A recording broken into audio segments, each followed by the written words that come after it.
Welcome to the cult of Niao. All hail our magic whale lord. All hail Niao. All hail Niao. In this cult, we don't just pray, we slay the spire. We don't just pray, we slay. To initiate you into the cult, here's a deck, a potion, and a relic.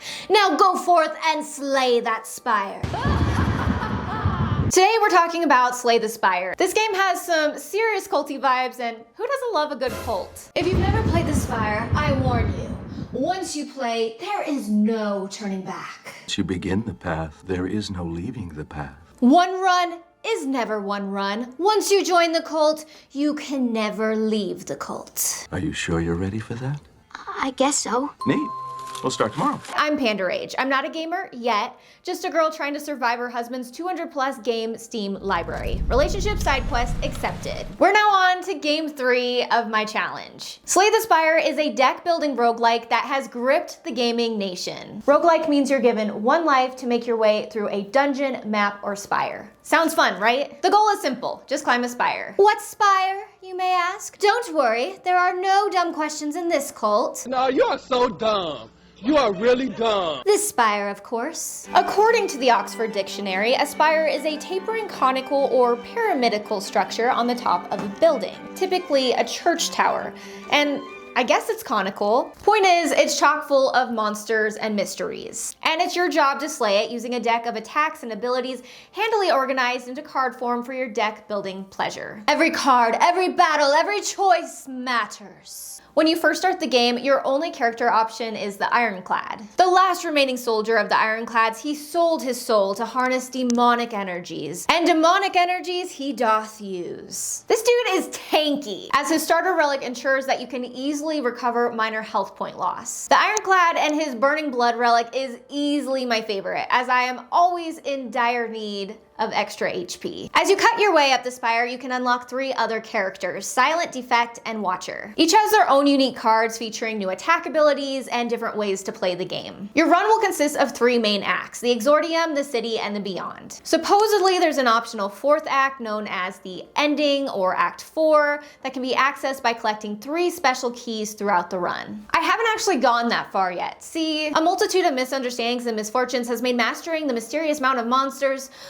kinda tough. Each game, you get to pick your path. Each icon you see is a choice. Fight a monster, get a treasure chest, rest at a campfire, fight a mini-boss, or who knows, maybe become cursed. You pick your path, but the spire picks your fate. I love that the paths change each time, so each run is always a different experience. My strategy is to choose the path with the most question marks because I am a chaos panda and I love the pandemonium. It could be a choice that heals you, could be a curse that ruins your deck, or it could be a mini-boss fight. Risk over reward, always. Once you've done your first run and inevitably been conquered, you'll meet our all-powerful leader, Niao. She's a well-liked creature with 6 yellow eyes and some type of beef with the spire. She will help send you off on your slaying saga from then on out. Niao blesses you with rewards based on how you did in your previous run, offering gold, relics, or cards. Unless you fail to reach the boss battle of Act 1. In that case, she only offers 2 options. Max HP increase or easy to kill enemies in the first 3 battles. Not much is known about Niao, however, it seems she resents the spire and wants to destroy it. Which she tries to do by resurrecting your poor unfortunate soul again and again until you finally win. Supposedly, Niao is the god of resurrection and was exiled to the bottom of the spire by other gods. Though probably evil, I like to consider her my whale genie. She's basically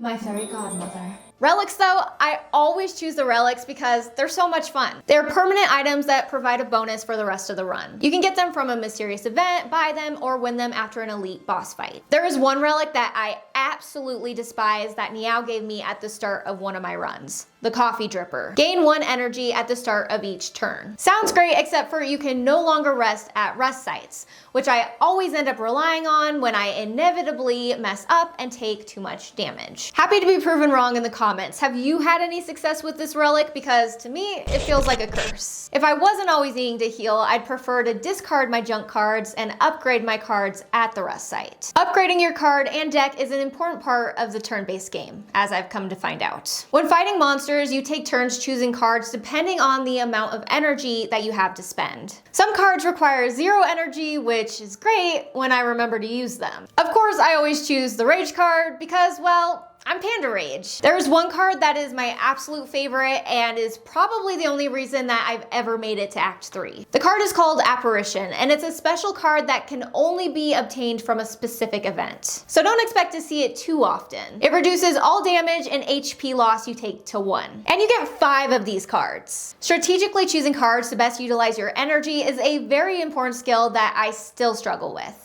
Sometimes I choose and click too fast and it becomes my downfall, leaving myself with unused energy or not dealing enough damage because I forgot to strike after I make them vulnerable. You really need to be careful with every decision you make. It may not affect you right away, but it will come back to bite you in the end.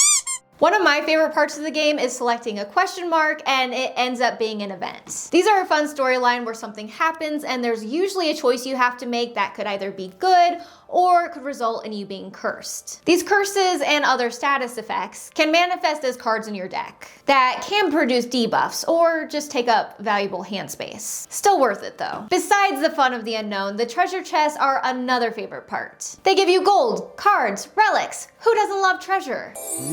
Shiny and smooth. Inevitably, to reach these sweet treasures, you'll need to fight all kinds of different mobs, elites, and bosses. I think the creators did a really good job designing them. They're all super fun and unique. I mean, look at this Snecko. It's so freaking cute. And these louses? They aren't all adorable though. The grossest are these mushroom sprouting rat corpses, known as fungi beasts. One of my least favorite is slime monsters. They start as a big slime and then once half dead, they split into multiple slime blobs that you have to defeat. As you've probably realized by now, I've yet to finish the game, but I'm trying, guys. I feel a successful run coming soon. I'm improving every time I play, which is what's so great about this game. Failure is not the end, just the start to your next run, and hopefully a better one.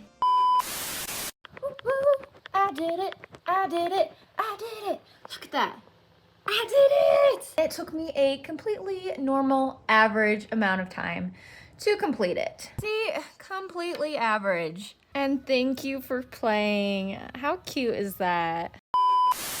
What's interesting about this game is that it's helped popularize a wave of roguelike deck building games. It came out in 2019, and since then, so many deck building games have followed. There's now even a Slay the Spire board game. It's a 4-player card game that features over 650 cards. It looks very similar to the video game, but also looks very complicated because there isn't a computer to do the math for you. But I am curious, and I do love a good card game. But wait, can this game actually be proven worthy? Every game on this channel will be put through the patented Panda Rage rating review system, the PPRS. First, the Panda score. This is how much I liked the game and enjoyed playing it. Slay the Spire gets 5 out of 5 pandas. Bamboo Bliss. The game doesn't get boring and can be replayed over and over again with different results. The real magic is in the deck variety, which keeps the whole experience feeling brand new. Slay the Spire is also a beginner-friendly game as it's simple. Besides strategy, there's no button combos involved or character navigation. Next up is the Rage rating. This is how frustrated the game made me. And this game gets 2 out of 5, a pestered panda. Sure, it gets frustrating when I'm battling the final boss and holding on for dear life, just to die and have to start all over. Or some of the bosses multiply, or their minions respawn. But overall, it's a super enjoyable game. And it's hard to play just one run. Well, that's Slay the Spire. You are now officially initiated into the cult. So now go forth